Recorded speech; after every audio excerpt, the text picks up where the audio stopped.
The Milkipur उपचुनाव में SP को मिली करारी हार के कई कारण हैं, कई सियासी वजहें हैं। सियासी दांवपेच में एसपी को अपनी ही चली चालों से नुकसान हुआ। अखिलेश आखिरी दिन प्रचार करने गए। डिंपल यादव ने भी सिर्फ एक रोड शो किया। 9 में से 7 उपचुनाव में मिली हार से निराश कार्यकर्ताओं में सांसद अवधेश प्रसाद का रोना भी जोश नहीं भर पाया। कई वजह रही, जिसकी वजह से मिल्कीपुर समाजवादी पार्टी के हाथों से फिसल गया।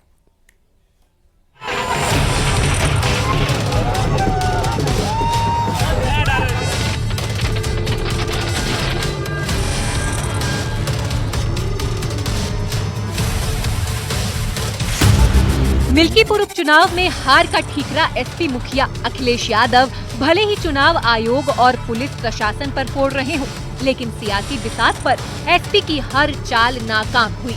चुनावी शतरंज में एसपी को अपनी ही चली कुछ चालों में भी नुकसान हुआ। अजित प्रसाद की छवि भी उतनी लोकप्रिय नहीं है जितनी उनके सांसद पिता अवधेश प्रसाद की है। इसका भी नुकसान पार्टी को उठाना पड़ा। जानते हैं मिल्कीपुर में एसपी की हार के क्या क्या कारण रहे। समाजवादी पार्टी के चुनावी एक्शन में कमी दिखी। सीएम योगी के मुकाबले नहीं खड़ा हो पाया कोई नेता। अखिलेश यादव ने सिर्फ एक बार चुनाव प्रचार किया।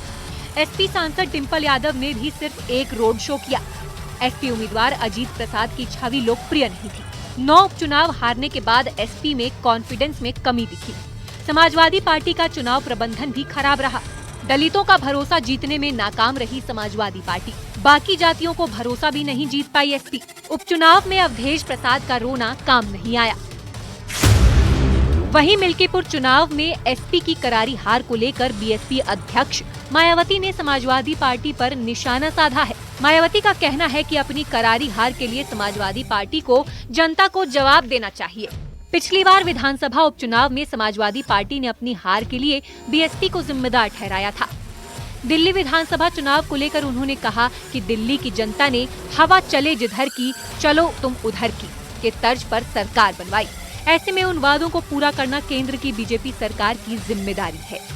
उन्होंने समाजवादी पार्टी पर भी वार करते हुए कहा है कि अब कम से कम सपा को ये सबक मिल गया होगा कि वो लगातार जिस तरह का आरोप लगाते थे कि बहुजन समाज पार्टी की वजह से वो चुनाव हार रहे हैं, तो ऐसा तो नहीं है, क्योंकि वो उपचुनाव लड़ ही नहीं है।